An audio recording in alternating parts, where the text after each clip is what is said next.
at sa ating mga frontliners na walang sawang naglilingkod, masiguro lamang ang ating kaligtasan at kalusugan. 24/7, nandyan sila. Mapaglingkuran lamang ang taong bayan. Last night, the IATF passed two resolutions. IATF Resolution number 20 and IATF Resolution number 21.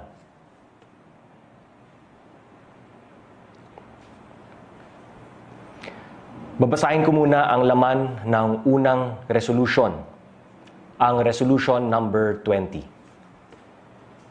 The IATF formally recommends to the Office of the President the extension of the implementation of the Enhanced Community Quarantine or ECQ in the entirety of Luzon up to April 30, 2020, 11:59 p.m. Provided that all exemptions granted by the Office of the President or the IATF shall continue to be in effect for the duration of the extended ECQ. Provided further that such extension of the ECQ shall be without prejudice to the discretion of the President to relax that implementation of the ECQ in some local jurisdictions or the granting of exemptions in favor of certain sectors such as public health considerations and food security may warrant.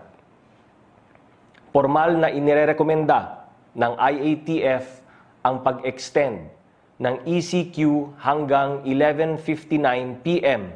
ng April 30, 2020 na kay Presidente po ang discretion na i-relax ito sa ibang lugar at i-exempt ang ibang sektor depende sa public health considerations at food security. Lahat po ng exemption sa ECQ na na-announce na po dati ng IATF, tuloy pa rin po. Ito naman po ang nilalaman ng pangalawang resolution, Resolution number 21. Letter A. The recommendations of the Department of Labor and Employment for the Social Amelioration Program for the Formal Workers sector as presented are hereby approved. For this purpose, the IATF supports the approval and immediate release of the requested budget by the Department of Labor and Employment amounting to 5 billion pesos in order to defray the costs of the following social amelioration programs. Number 1, COVID-19 Adjustment Measures Program or CAMP for affected overseas Filipino workers and local workers. 2, tulong panghanap buhay sa ating displaced, disadvantaged workers or TUPAD Sanitation Project. And 3, the abot kamay ang pagtulong or AKAP sa OFWs program. Provided that the beneficiaries of the aforementioned shall be separate and distinct from those already covered by social amelioration programs by other agencies of the national government. Aprobado na po ang rekomendasyon ng DOLE ukol sa Social Amelioration Program para sa formal workers. Sinusuportahan ng IATF ang request ng DOLE para sa pag-release ng 5 bilyong piso para sa programa ng DOLE tulad ng una, COVID-19 Adjustment Measures Program or CAMP para sa affected overseas Filipino workers and OFWs and local workers. Pangalawa, tulong panghanap buhay sa ating displaced, disadvantaged workers or TUPAD Sanitation Project. At pangatlo, ang abot kamay ang pagtulong or AKAP sa OFW program. Lilinawin ko po na iba po ito ang mga subsidiya na ito sa ESP or Emergency Subsidy Program ng DSWD para sa mga targeted beneficiaries. Letter B. The IATF shall exhaust all means necessary to increase the COVID-19 testing capacity of the country, and for this reason hereby adopts and approves the guidelines for COVID-19 mass testing as presented by the Department of Health. Ina-approve na po ng IATF ang mga pamantayan ng DOH para sa pangmalawakang testing ng COVID-19. Gagawin po ang lahat ng gobyerno, ang lahat ng makakaya niya upang ma-increase ang testing capacity sa ating bansa. Letter C. The recommendations of the Department of Agriculture in ensuring food availability and food affordability as presented are hereby approved, the specifics of which are the following. Number 1, the boosting of domestic agricultural production and food processing in the country. All the agriculture and fishery stakeholders must be considered frontliners, and their movements shall remain unhampered. Number 2, the improvement of food adequacy levels through increased local crop and fish production and livestock and poultry raising, including that of food processing, by A.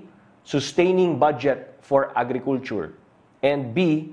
Expanding support for improved agricultural production and productivity.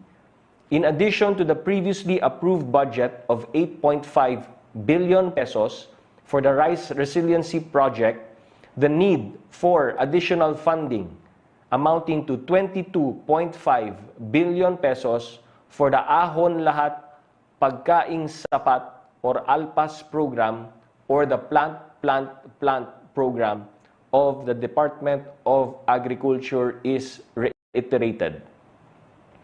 3. The immediate activation of the local price coordinating councils with the guidance of the Department of the Interior and Local Government or DILG to strictly monitor prices and enforce suggested retail price and price freeze for basic necessities and prime commodities. Aprobado din po ng IATF ang mga rekomendasyon ng DA para siguraduhin may murang pagkain sa ating mga palengke. Kasama sa mga rekomendasyon ay ang pagpapalago ng mga industriya ng agrikultura at food processing sa bansa. Kaya pinapaalala natin na industriya na ito ay kinoconsider na mga frontliners. Kaya sila exempted sa ECQ. Kasama din sa rekomendasyon ang pagpapabuti ng produksyon o ani, isda, livestock at manok sa pamamagitan ng una, pag-sustain ng budget para sa agrikultura. Pangalawa, pagdagdag ng 22.5 bilyong peso sa pondo ng DA para sa Ahon Lahat Pagkaing Sapat or ALPAS program or Plant program ng Department of Agriculture. Ang huling rekomendasyon ng DA ay ang magmobilisa ng Local Price Coordinating Council sa tulong ng DILG upang mabantayan ang mga presyo ng mga bilihin sa mga pamilihan. Letter D. The recommendation of the Anti-Red Tape Authority or ARTA for the creation of the Bayanihan One-Stop Shop for sectoral agencies involved in accreditation and logistics is hereby approved. Other sectoral agencies are hereby enjoined to create their own Bayanihan One-Stop Shop and coordinate closely with the ARTA for such creation. Aprobado na rin po ang rekomendasyon ng ARTA para sa pagbuo ng Bayanihang One-Stop Shop para sa mga ahensya na kasama sa accreditation at logistics. Inaanyayahan po ang ibang ahensya na makipag-ugnayan sa ARTA para bumuo ng kani-kanilang Bayanihan One-Stop Shop. Letter E. The IATF approves the request of the Department of Transportation to allow the resumption of utility relocation works and resume specified limited works across 13 rail projects, including rail replacement works for MRT-3, which can only be done when MRT-3 is not undergoing passenger operations, provided that 1. Limited mobilization of personnel and skeletal staffing pattern is observed. 2. On or near site accommodations and or point-to-point shuttle services are provided where applicable. Number 3. Regular disinfection of workplaces, shuttles, and accommodations are done.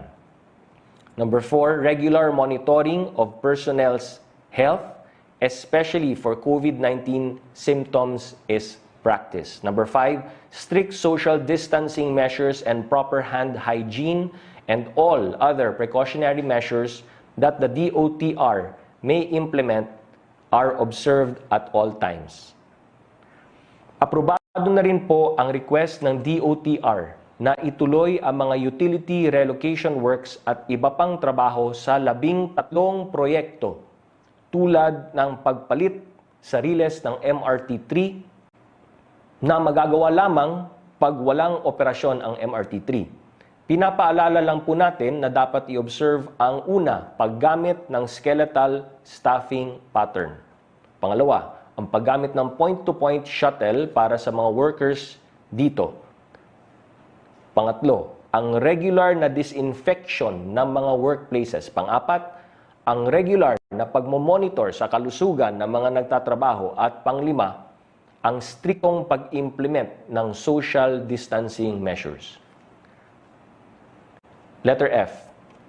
Paragraph H of the Interagency Task Force Resolution Number 18 Series of 2020, providing for a 30-day grace period extended to commercial rents falling due upon micro, small, and medium enterprises or MSMEs within the period of the ECQ without incurring interests, penalties, fees, and other charges is hereby adopted as a national policy.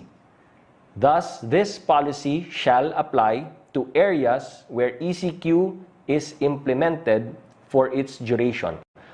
Ang pagbibigay ng 30-day grace period sa pagbayad ng upa ng mga MSME sa kalagitnaan ng ECQ ay ina-adopt bilang national policy kung saan ini-implement ang ECQ. Letter G. The IATF recognizes the initiatives of the Department of Trade and Industry and Board of Investments in cooperation with DOH and Food and Drugs Administration and the various manufacturers and exporters to repurpose their manufacturing operations to produce critical medical products and devices such as personal protective equipments, surgical masks, thermal scanners, and ventilators. The IATF enjoins the DOH and other public and private health institutions to consider these new capacities in their resource requirement.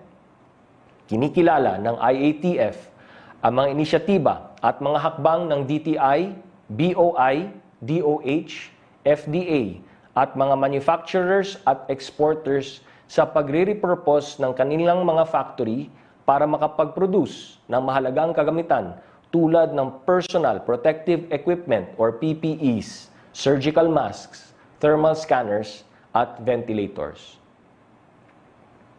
Maalala niyo po na kahapon, ibinalita natin na ang mga kumpanya na kasapi ng Confederation of Wearable Exporters of the Philippines or CONWEP ay nagmamanufacture ng mga PPEs na magsisimula after Holy Week.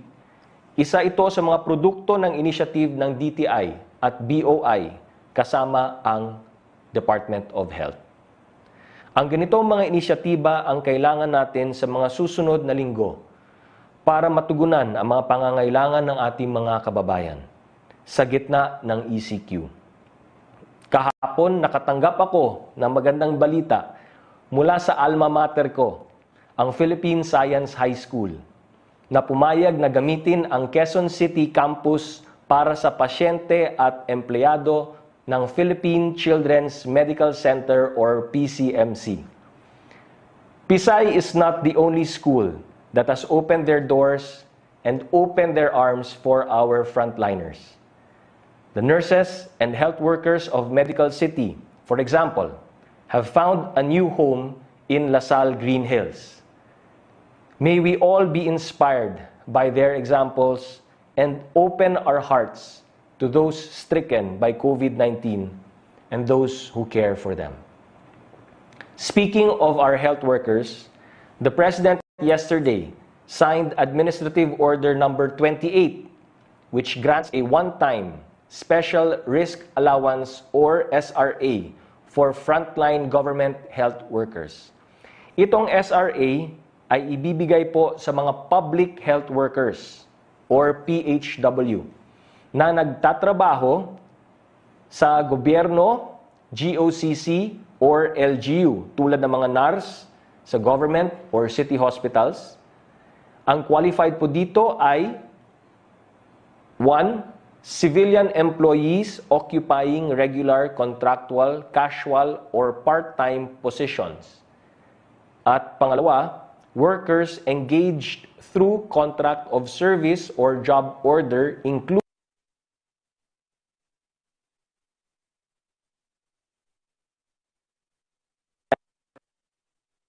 depending on the number of days they physically report for duty. Para naman po sa mga government workers, isa pong paalala, nag-issue po ang Civil Service Commission ng Public Memorandum Circular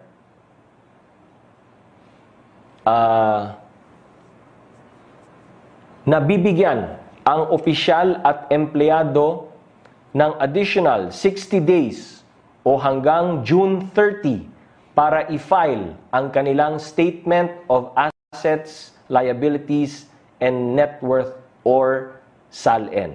Ulitin ko po, nag-issue po ang Civil Service Commission ng Memorandum Circular na bibigyan ang officials and employees of government ng additional 60 days o hanggang June 30 para i-file ang kanilang SALN.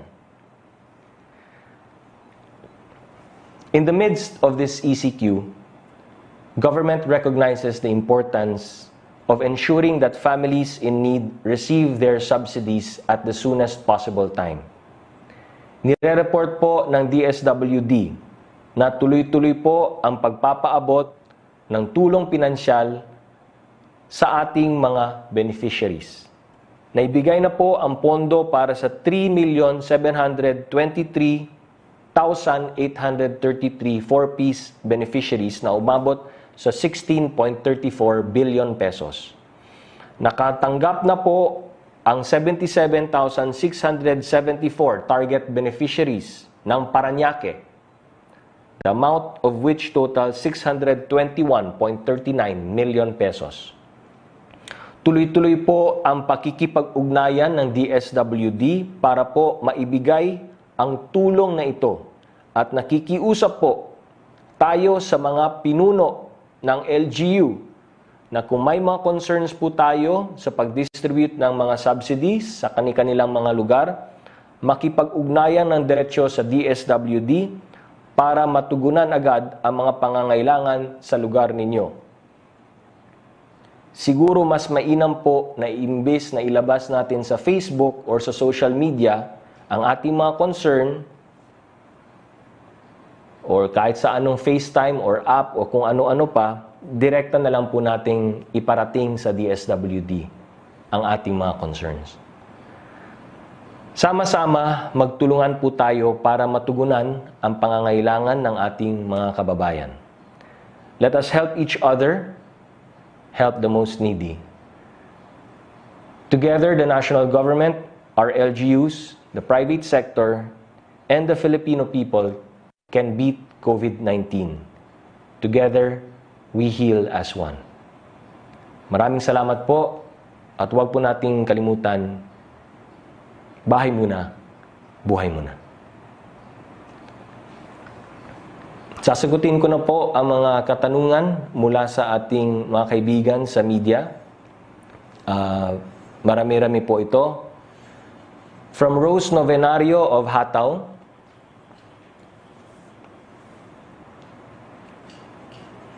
Good AM, bakit ang Davao City pinayagan magbiyahe ang mga taxi at tricycle samantalang sa Metro Manila ay hindi at naging issue pa ito laban kay Mayor Vico? Maraming salamat po. Siguro, ang sagot natin dyan is ang entire Luzon po ay under sa enhanced community quarantine. Tapos, meron po tayong mga na-issue na guidelines.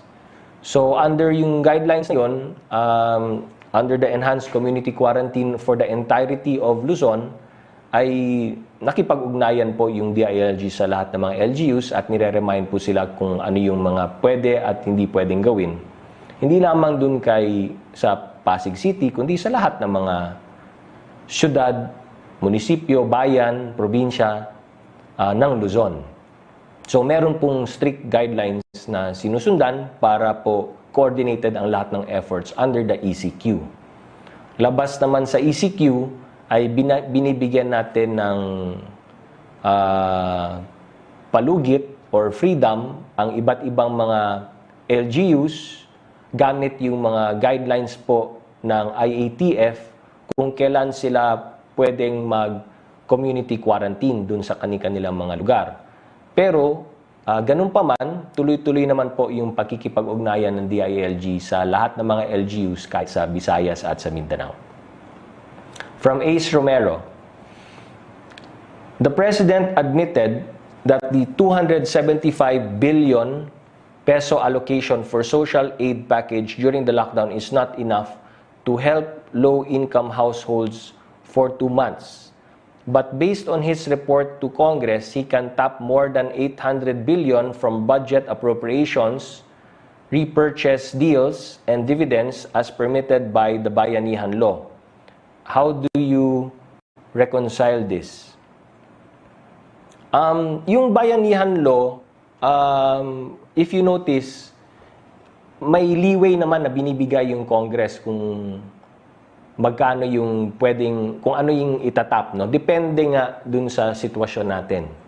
So, ang situation natin ngayon is very fluid, di po ba? So, una, sinabi natin hanggang April 13 lang. Ngayon, ine-extend natin to April 30. So, fluid po yung situation ngayon. Depende sa ano mangyayari, depende sa mga tests, depende sa health capacity natin, depende sa doubling time, acceleration, etc. etc. So, bibigyan po natin ng konting leeway din ang executive at si Pangulo depending on ano ang mga pangangailangan.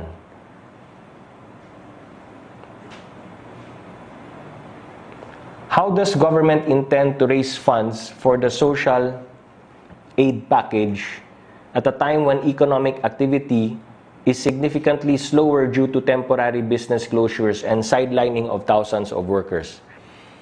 So siguro ito yung talagang katanungan mo, ano?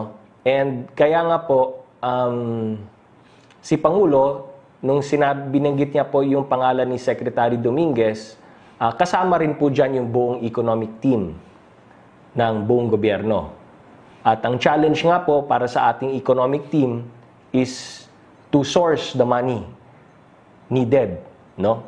Kasi syempre, kailangan natin mag-raise ng funds at nandito po tayo sa meron na po tayong enhanced community quarantine at it's really very challenging na marami tayong kailangan tulungan in terms of our social amelioration. Number 2, syempre yung health capacity natin na kailangan po natin i-enhance palalo, no? And then yung mga pangangailangan ng ating mga hospitals at ating mga frontliners. And then pangatlo, syempre yung economic activity is limited. At kailangan din natin mag-raise ng pondo. So, yung economic team ay natasan ni Pangulong Duterte na maghanap ng ways and means talaga na makabuild up ng funds para masustain ang ating mga kinakailangan gawin ngayong enhanced community quarantine. From Maricel Halili, TV5. So that was from Ace Romero, then this time it's from Maricel Halili, TV5. So ang tanong nyo ngayon, ano ang plano ng gobyerno kung yan ang gusto ninyo? Yung 8,000 to 10,000 testing capacity per day. So unang-una, kailangan ma-maximize natin yung ating existing sub-national laboratories. So, di ba, ina-announce namin every so often na nadadagdagan na po yung sub-national laboratories natin that is capable of testing. Pag ginawa po natin yung maximization ng existing sub-national laboratories natin, by April 13, aakyat na yung ating testing capacity to 2,600 to 7,000 tests per day. Number 2, kailangan po natin mag-certify ng more sub-national laboratories. Pag ginawa po natin yan, by April 20, mapaakyat na po natin ang ating testing capacity to 4,400 up to 9,800 tests per day. Pangatlo, establish big testing centers in strategic areas around the country, all over the Philippines. Strategic centers, testing centers. Pag nagawa po natin yan, at lahat yan sabay-sabay ha, by April 27, aabot na po tayo to 13,000 to 20,000 tests per day by April 27. So yun po yung mga ginagawa nating hakbang para po at kaya po kailangan pa natin ng additional 2 weeks or more para umabot tayo dyan sa level na yan. Kaya po yun ang naging desisyon ng IATF at ni Pangulo na sana maunawaan po ninyo, kailangan po talaga natin i-extend ang ECQ up to April 30. Okay? Nawala na ako. Asa na tayo? So, do you see an expansion of ECQ? Is there a need for enhanced community quarantine in Visayas and Mindanao? So, yun na nga. We'll have to monitor it, no? Day by day. We'll have to monitor that. Day by day, week by week. Kaya nga, yung ating epidemiologists at ang experts, ang promise nila that they will report every Monday sa IATF na nakikita nilang trends per region. But obviously, hindi naman tayo talagang dependent na by Monday lamang tayo magde-decide kasi 2 Monday lang yan. Ano? Siyempre, pag may nakita tayong very alarming, then we will come in, no? Or the President will come in. So, siyempre, magre-react tayo as the situation warrants. So, right now, wala pa need, no? Napag-usapan namin yan. There's no need for an enhanced community quarantine sa Visayas and Mindanao, pero tuloy-tuloy pa po ang pag-monitor natin ito at ang DILG nakikipag-ugnayan sa lahat ng LGU at minomonitor namin, no? Ang numbers, saan yung mga provinces na alarming. So, lahat po yan ay tinitingnan natin. From Tina Mendez, Philstar, good morning. With the big possibility of extension of ECQ, hindi po, extended na po. What are the figures which the government is looking at that would determine we have reached the peak in the number of COVID-19 cases? Do we have a time frame? Yun na nga po. Pag sinabi mo kasing peak, pag nilift mo ang ECQ, sisipa yan. Yun ang 3 models na po ang nakita namin. And ang constant sa model, pag nilift mo ang ECQ, sisipa pataas yan. Kasi gagalaw na lahat eh. Pag gumalaw lahat, kakalat yan. So, Ano ang kailangan natin gawin? Yun na nga, taasan yung testing capability, ang testing capacity natin, no? By the way, nung sinabi kong una na ito, taasan yung testing capacity to 8,000, kailangan may 24-hour turnaround time, kailangan immediately isolate agad tayo, significant decrease in cases, contact tracing, self-assessment, ma-push natin to 2021. Pero ito ang mananatiling constant, number 1, social distancing must remain constant. Number 2, yung testing turnaround is 24 hours. And number 3, patients are immediately isolated. So, kung back to normal tayo, sisipa yan. Pipik talaga yan. Sisipa yan. And it's really gonna go really high. So, pag na-in place na po natin lahat ito ng April 30, kailangan nandyan pa rin yung social distancing. So, ito yung sinasabi natin, magta-transition tayo to the new normal. And the new normal, ladies and gentlemen, is social, physical distancing pa rin. Yun. Kasi if wala yung disiplina na yan, then useless ang lahat ng ginawa nating sacrifice ngayon. Yun po ang bottom line. Kaya paulit-ulit namin sinasabi, what's the new normal? What's the new normal? Yun ang pinag-aaralan ngayon ng technical working group. What's the new normal? So when we, quote-unquote, relax the ECQ, hindi siya kasing tindi ng ginagawa nating ECQ, but social distancing still has to happen. If we do that, then we don't have to even think about hitting the peak. No? Kasi pag sinabi mong peak, what's the worst case scenario? Yan ang peak eh. Ang gusto natin mangyari, hindi mag-peak, mag-flat. So even if you lift the ECQ, or not, it's not really lift eh, it's relax the ECQ.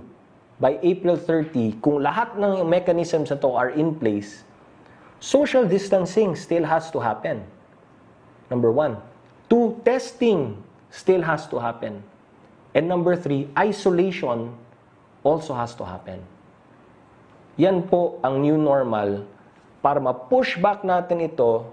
So pag sinabi mong peak, yun po yung, kasi flat is not really flat eh. Flat is may konting umaangat na ganyan eh. We can push that back and maintain that hanggang 2021. By 2021, hopefully a vaccine is found. Pag may vaccine na yan, then we can go back to the old normal. Something like that. No? Again, when I say something like that, I say it loosely because even the experts really don't have any answer to this. This is something very new to all of us.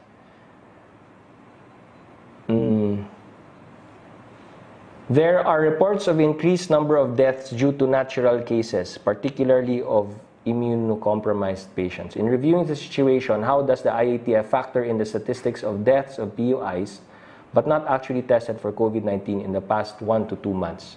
I think we should refer that to the experts or DOH. Pero sa akin dito, siguro ang i-emphasize ko lang, kaya nga kailangan mabilis yung turnaround time ng testing natin. And we're getting there.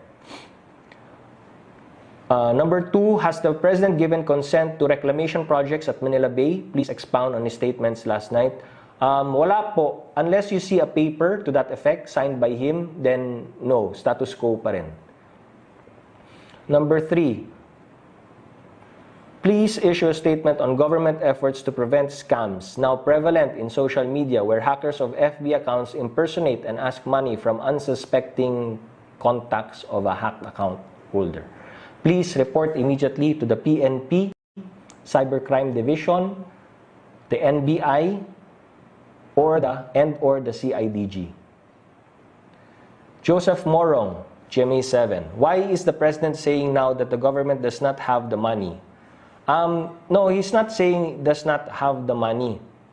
Ang sinasabi niya lang na tinatasan niya si Secretary Dominguez na right now, since we're extending the ECQ, and we're doing all of these measures, and then we have to take care of our frontliners, and ngayon may pagbibigay ng social amelioration, may mga gustong sumali rin sa social amelioration. So with all of these things happening now, syempre the previous numbers don't have to change necessarily. So because of that, then we need to look for additional sources of funds. The extension, is it Luzon-wide or just NCR? Luzon-wide. How about Visayas and Mindanao? We'll continue to monitor Visayas and Mindanao, but they are not obliged or under an ECQ. What are the do's and don'ts until April 30? Same rules apply. In-extend lang po natin yung April 30, ang ECQ up to April 30. So kung ano man ang mga do's and don'ts natin, sa lahat ng mga nabanggit na ng IATF, na issue na guidelines ng IATF will remain. From Sherry Ann Torres, ABS-CBN. Number 1, may mga info na nakakarating sa amin na sa Regions 3 at 4A namimigay na rin ng cash aid, pero doon sinasabihan sila umano ng mga kinatawan ng barangay o DSWD na yung ibibigay sa kanilang 5K or 6K may kahati silang isa o dalawang kapitbahay. Ang paliwanag daw sa kanila pinagkakasya kasi ang budget at kung hindi sila papayag wala silang makuha. Pero pag pirma mo sa receiving copy nakalagay doon ang full amount na 5,000 or 6,000. May nakarating din po bang mga ganitong info sa inyo? Personally, ako wala. Pwede po ba ang ganitong sistema? Of course, hindi. Ano po ang mangyari sa mga local na officials o DSWD personnel na papatunayang gumagawa ng ganito? Siyempre, hulihin sila ng pulis. Kaya nga po, under our policy guidelines, nung social amelioration, kailangan po nandun ang PNP. Pag namamahagi ng social amelioration, nandun po ang PNP na nakabantay para po kung may mga kalokohan ay agad hulihin yung mga gumagawa ng kalokohan. Joseph Morong, GMA7, additional question. President Duterte said he will factor in the middle class in the social amelioration program. How and how much will it cost? Gaya ng sinabi niya kagabi, sabi niya, pag-aralan namin, titingnan namin, pero syempre, number one, ang unahin muna natin yung mga nangangailangan. Yung poorest of the poor, gaya ng sinabi niya. Yung marginalized sector, yung nasa non-formal, yung mga nasa informal, yung mga mahirap nating kababayan, yun po ang unahin natin. Pag-aaralan po itong sa middle class.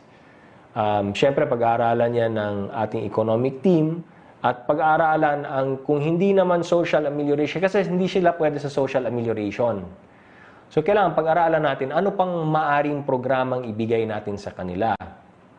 Kasi hindi naman sila tugma sa guidelines ng social amelioration. So, there has to be another program with another fund source and another set of guidelines.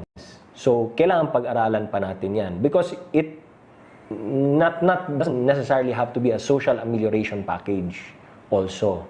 There are other ways wherein we can help the middle class, no?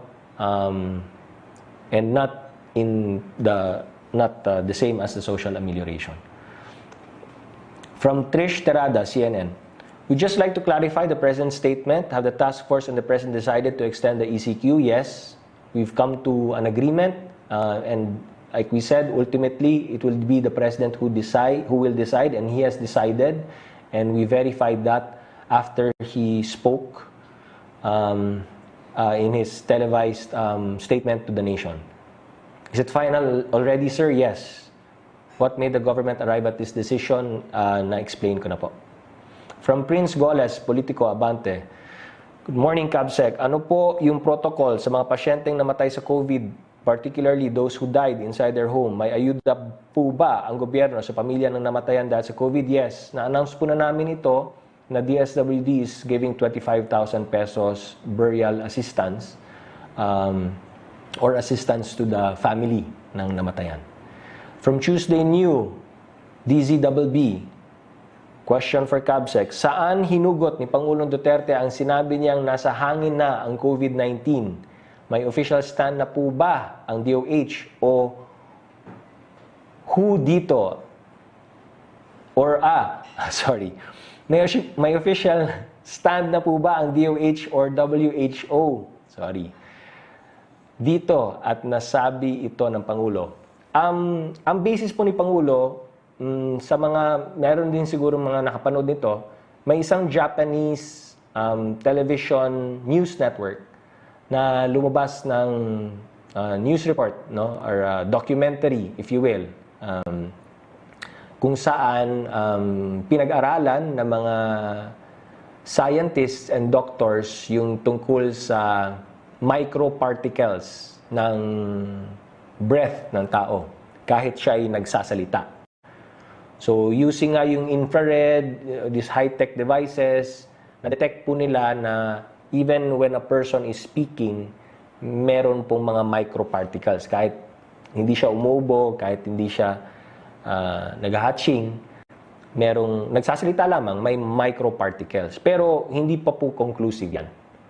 Nabanggit lang po ni Pangulo na isa ito sa mga pinag-aaralan. But there is still no conclusive findings or statement from the DOH or the WHO for that matter. Kaya nga po, isa rin yun sa mga napag-usapan namin sa IATF kung saan napagdesisyonan na po na magsuot ng mask. Any form of mask para may additional protection lang ang ilong at bibig. From Henry Uri, DZRH, Sir, good day po, sinabi ng Pangulo kagabi, natutulungan din ng gobyerno ang mga middle income earners. May napag-usapan na po ba ang IATF tungkol dito? Anong tulong bibigay at paano ang implementasyon nito? Gaya ng sinabi ko po, ay inatasan ni Pangulo ang isang grupo made up primarily of our economic managers, no, to study this proposal. Pero dahil yung JMC ng social amelioration ay napirmahan na, hindi po natin pwede gamitin yung JMC na yon kasi that's particularly social amelioration package, nakalagay doon lahat ng mga qualified beneficiary. So kailangan pag-aralan pa anong programa at saan pondo kukunin po yan. Yun. So from Francis Wakefield, Daily Tribune, sabi ni Sec. Galvez, the Luzon-wide enhanced community quarantine has largely contributed in slowing down and preventing the spread of COVID-19. Totoo po yan. May trend nga ba ng pagbaba at may datos pa po to support this? Pero sa address ni Pangulo kagabi, government is still inclined to extend ECQ for 2 weeks. Ito rin ba ang maging suggestion ng IATF kay Pangulo? Yes, we made that recommendation. Yes, the President has decided to extend the ECQ up to 11:59 p.m. of April 30. Yung trend, syempre may mga tinitingnan tayong numbers. Pero sinasabi ng lahat ng eksperto, masyado pang maaga. Kasi tulad ng sinabi ko, ang tinitingnan mo dyan, March 29, makita mo yung initial effects ng ECQ. Mid-April natin makikita yung most likely effects ng ECQ. So, kaya paulit-ulit namin sinasabi, masyado pang maaga. Second question, can we also kindly get a breakdown of the 200 billion peso disbursement if it has already been given out or point us the right direction, DBM or NTF? Actually, dapat kasama ito sa report of the President to Congress, no? So, siguro by tomorrow, makakabigay po kami ng kumbaga, highlights, no, ng President's report to Congress. But it's already been submitted to Congress. So obviously yung 200 billion ay hindi pa po fully disbursed, no? So nakita ko I browsed through the report and hindi pa fully disbursed yung 200 billion. In fact, only 100 billion has been released to DSWD so far. And dun sa 100 billion, hindi pa yan fully disbursed. Yun yung hopefully by this week, but obviously yung challenge natin is magma-Monday, Thursday at Good Friday na po, na dapat mailabas na po ang yung 100 billion na yan at ipamahagi na dun para sa social amelioration. The President last night said that the fund earmarked for 2 weeks would soon be depleted. Ito rin ba ang nakikita ng IATF? Yung 100 billion, yes, in 2 weeks, that should already have been spent or distributed, no? But yung 100 billion na remaining, that is for another month, no? Kasi yung 200 billion, that's good for 2 months worth, di ba? So itong unang 100 billion, kaya 100 billion muna ang nirelease because that's for the first month. Kumbaga, that's the first month worth of social amelioration. Pero may second pa na coming na dapat na social amelioration if need be or if needed, given kung magka-extension nga tayo or kailangan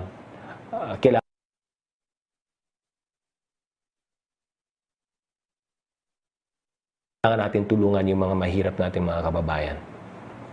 From Heidi Sampang, DZAS, matapos ihayag ni PRRD na sang-ayon siya sa apela ni Governor John Vic Remulla na bigyan din ng ayuda ang nasa middle class.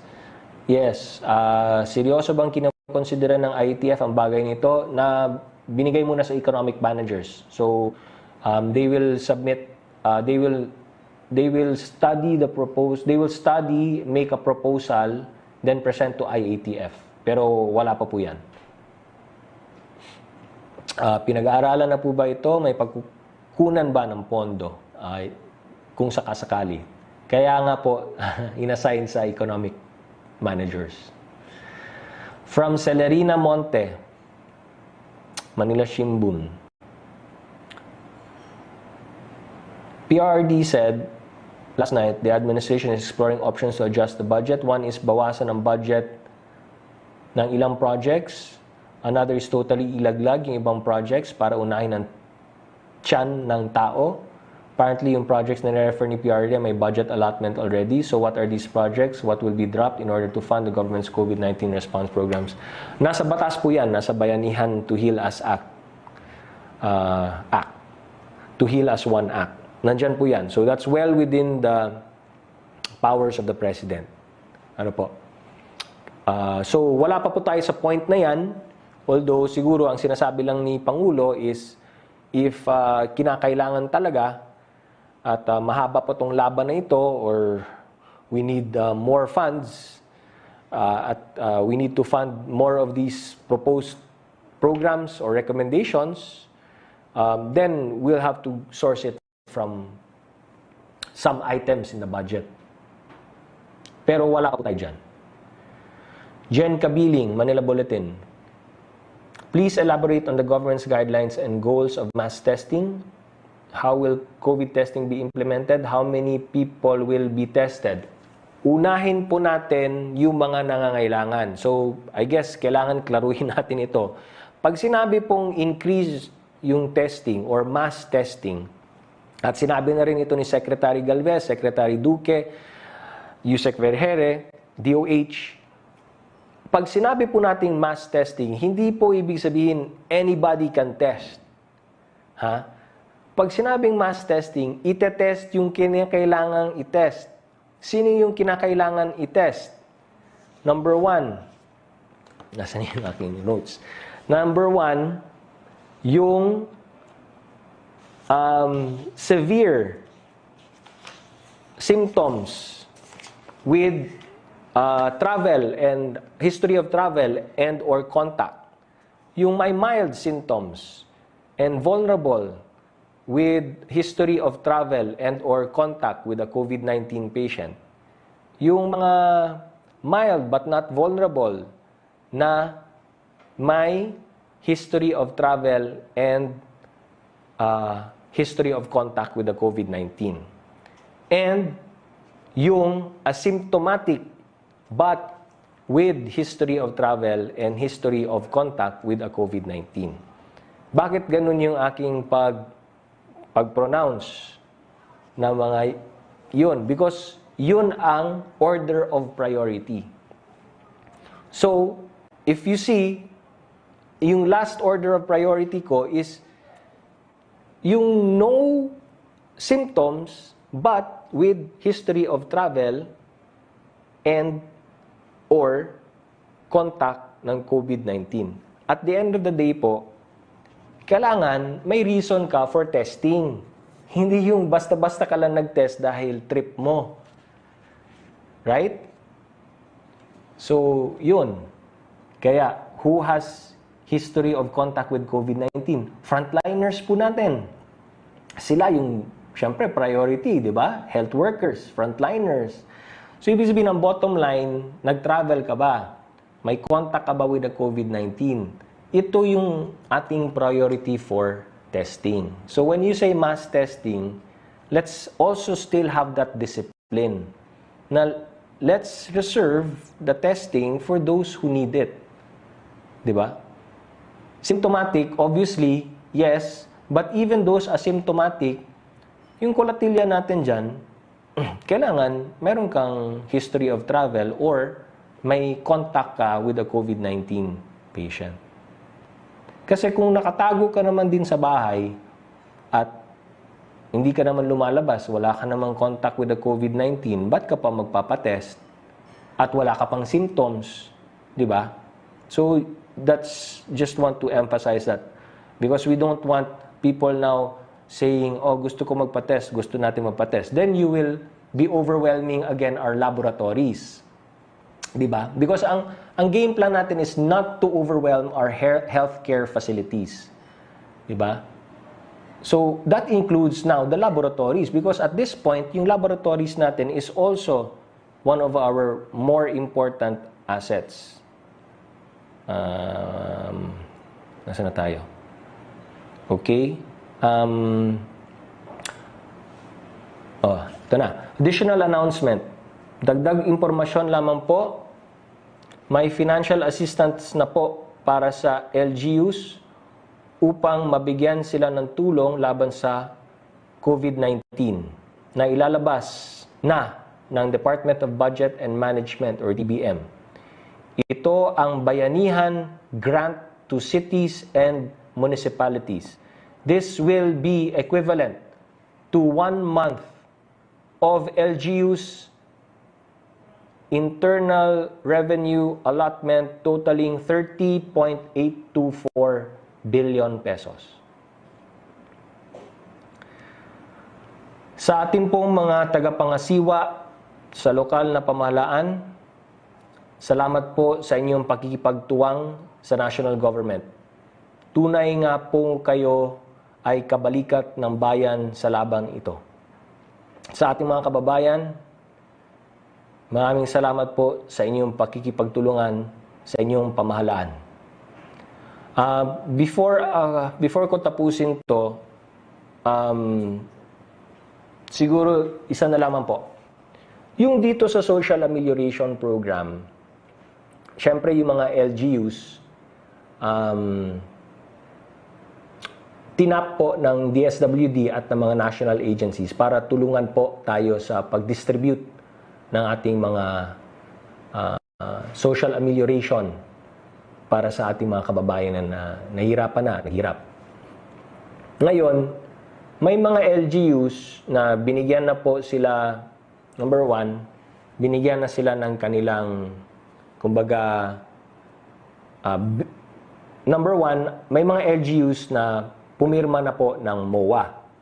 Yung Memorandum of Agreement, pinipirmahan po yan para, siyempre, kayo mag-assist sa DSWD. So, may Memorandum of Agreement po tayo na kayo ang mag-assist sa national government. No? So, nakalagay sa MOA, spelled very specifically kung ano yung mga do's and don'ts, ano yung obligasyon ng mga LGUs, etc. etc. So, number 1, kailangan nyo pang pumirma ng MOA. Number 2, kailangan meron kayong isasubmit, di ba? Alam niyo na 'yon.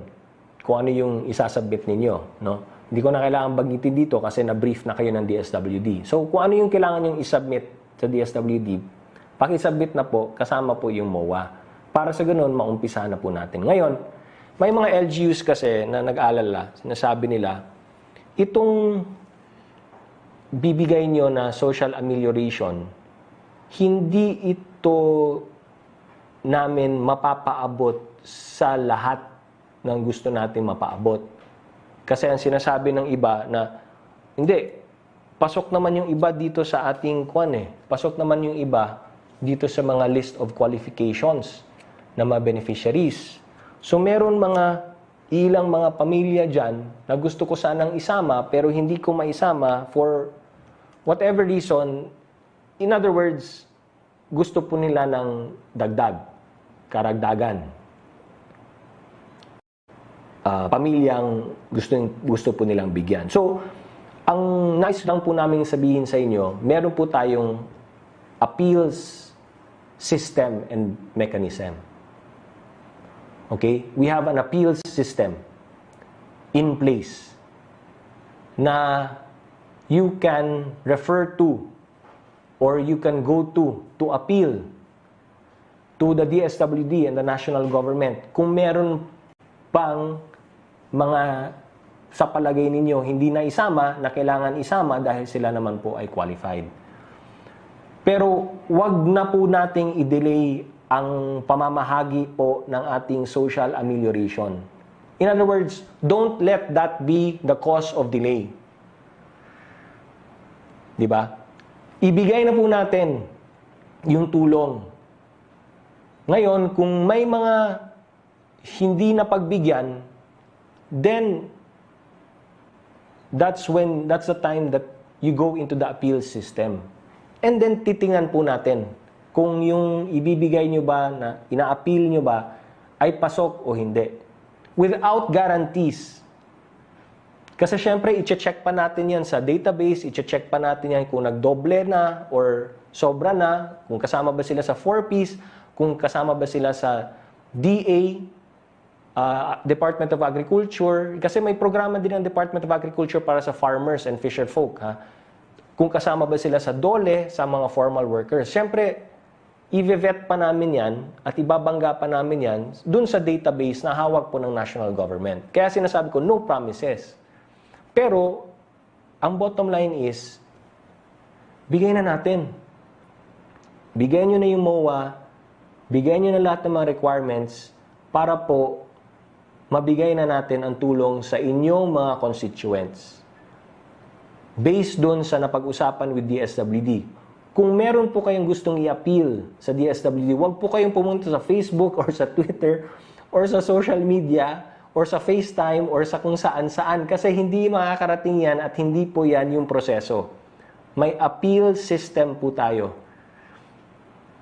May mekanismo po tayo. Yun ang gamitin natin. But in the meantime, let's do this. Bigay na po natin.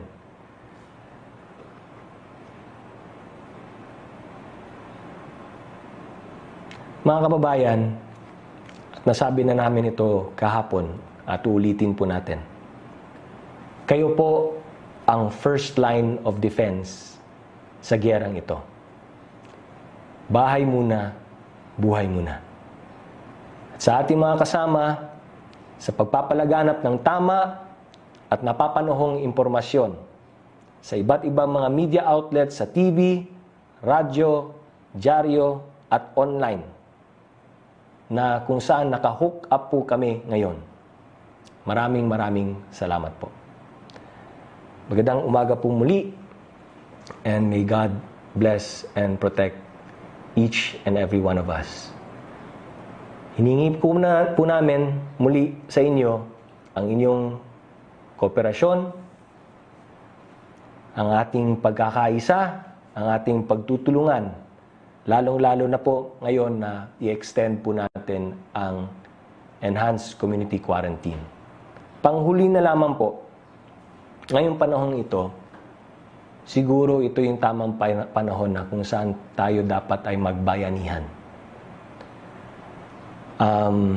Yung DILG po ay gumagawa ng mga hakbang kung saan mapagbigyan ng oportunidad at paraan ang ating mga kababayan na gustong tumulong sa mga mahihirap nating mga kababayan sa pamamagitan ng paggamit natin ng mga mekanismo sa LGU o di kaya dun sa barangay. So, pina-finalize na lamang po ng DILG. Ang ibig po sabihin yan, kung meron pong gustong mag-donate at tumulong sa mga kapwa nating Pilipino, mga kababayan natin mula sa iba't ibang mga barangay, ay sana po mag-donate kayo at tulungan po natin yung mga kababayan nating mga nahihirapan na. Nandiyan naman ang ayuda ng gobyerno, nandiyan naman ang tulong ng gobyerno. Pero siguro ngayong panahon na ito, kung may pagkakataon na matulungan po natin ang ating kapitbahay o yung kalapit-bahay po natin mula sa ibang barangay, tayo na po, gawa na lang po tayo ng sarili nating paraan. Sama-sama tayo, mga kaibigan natin, mga barkada natin, mga kasamahan natin sa opisina. At itong extended enhanced community quarantine na ito, na kung saan marami po sa ating mga kababayan na nangangailangan, hanap tayo ng paraan kung saan makakatulong tayo sa kanila. Maraming salamat po at magandang umaga po muli.